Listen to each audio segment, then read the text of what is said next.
there is one clear desire, and it is to do God's will, even if it means embracing suffering. Interested in more stories about the Bible, saints, European history, and more? See thousands of videos from professors at renowned Catholic universities. Subscribe now at CatholicStream.com. And the first stage of mystical prayer is known as infused recollection. Infused recollection. And this is the experience where the divine light of God Himself. Now, I'm not talking about grace anymore, because grace is present at all times. It's present in ascetical prayer. It's also present in mystical prayer.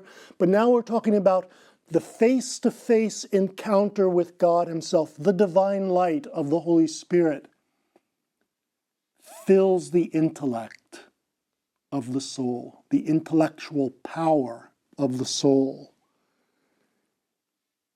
And gives the person what we can call an intuitive, connatural knowledge of God. It's almost as if our nature and the nature of God brush or touch. And in that touch with the divine, the human soul, and in this case of infused recollection, the human intellect is enlightened, is filled with light. This infused contemplation is a pure gift from God, and it puts us in a vulnerable stance of passive receptiveness. It is a special gift, giving us a kind of moral certitude that we are in the state of grace. And because we are dealing with the divine, the mystery of the unknown, it's very important that the person who experiences this infused divine light deep within his or her soul seek sound, wise, prudent spiritual direction. As we move from infused recollection to the next stage of mystical prayer, we have a type of what we can call silencing of the soul.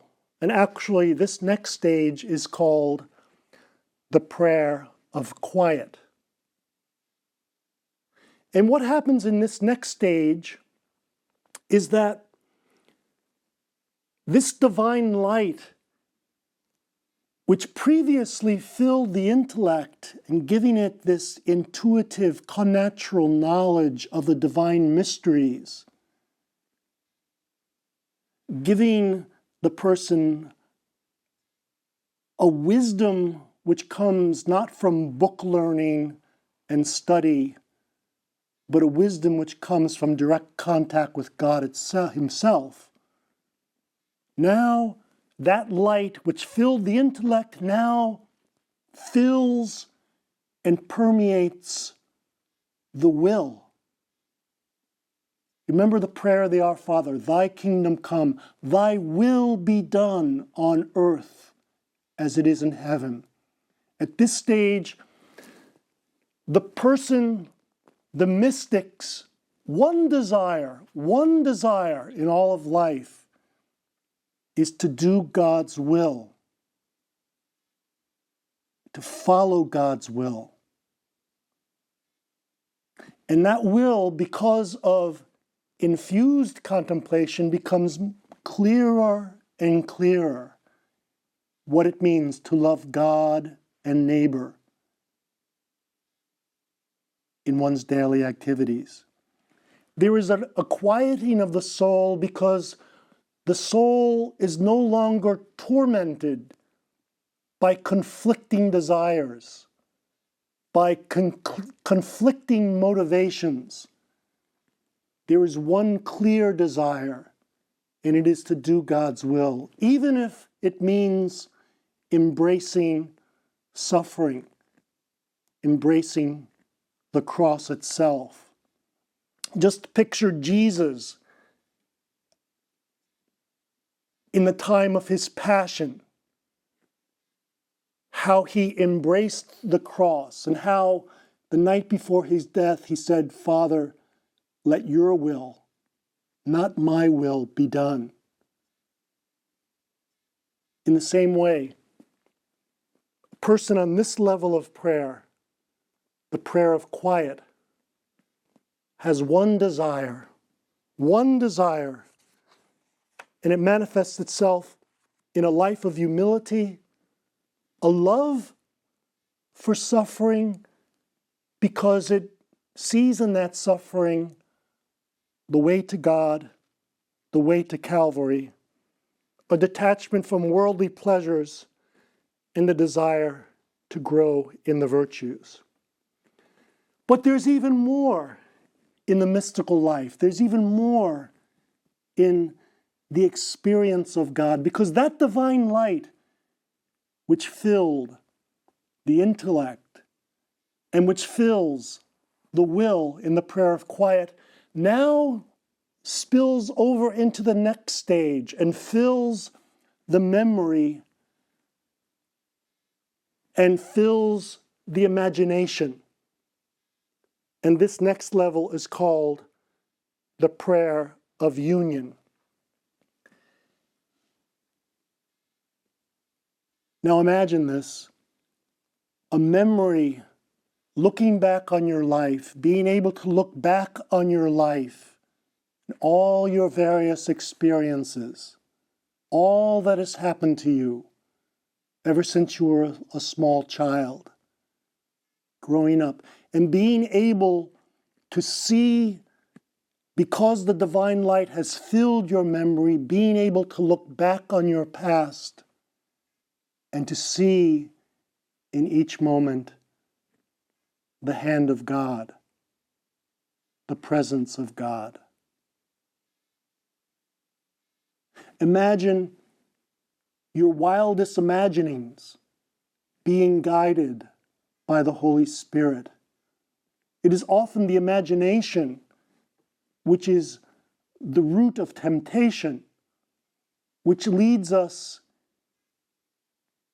along the path of evil, into sin and actions that go against God's will. But at this level of mystical prayer, in the prayer of union, our memory and our imaginations are guided by the divine light, are guided by the Holy Spirit. And then we come still further along our mystical journey, because that divine light not only fills our minds and infuses contemplation in our wills in the prayer of quiet, and our memory and imagination in the prayer of union, but then it spills over into our external senses, our senses of sight, hearing, smell, taste, and touch. And the person in this experience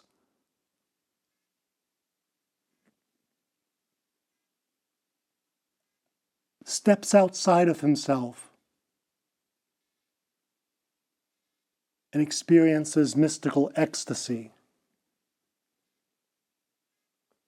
And this level is called that of spiritual betrothal, or the prayer of conforming union. It's actually just a deeper stage. Each one of these stages is a deeper and deeper experience of the presence of God in one's life. And now not only the internal sense, but also the external senses are distanced, either totally or in part, from their ordinary functioning.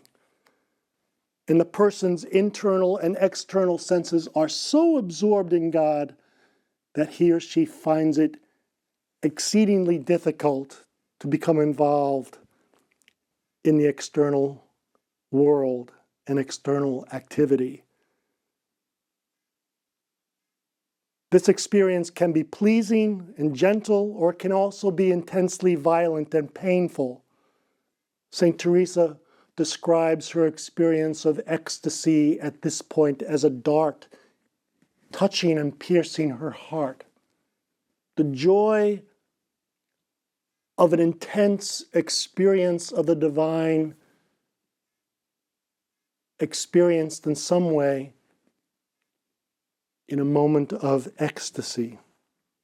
And then finally, the last stage is that of spiritual marriage, or the prayer of transforming union. That is when the soul is so absorbed in the divine light that even though the distinction between creature and creator still exists and always will exist, from the creaturely experience, there is a union between the soul and God, a kind of absorption into the divine light itself. This state of betrothal or conforming union has led to spiritual marriage. And we can say, just as in the marriage between a man and a woman, the two become one flesh, as it says in Genesis, in a spiritual marriage, or the experience of transforming union, the divine and the soul, from the experience of the mystic, become one spirit. So everything within the person, the mind, the will, the memory, the imagination, the senses, are taken over in a kind of divine possession, divine ecstasy. And the person experiences a deep, face-to-face communion with God Himself. Welcome to this course on the history of the Catholic Church. Unlock the wisdom I want to look at Genesis 1. of Catholic educators. As we put the text into practice, it reveals even more. The first question is, what is the Bible? And it is in the Roman Empire in which Christianity is born. So we talk about miracles. What is a miracle? The Dead Sea Scrolls are debated. Why do the cardinals pick the Pope? Educate your mind, elevate your spirit. Subscribe now at CatholicStream.com.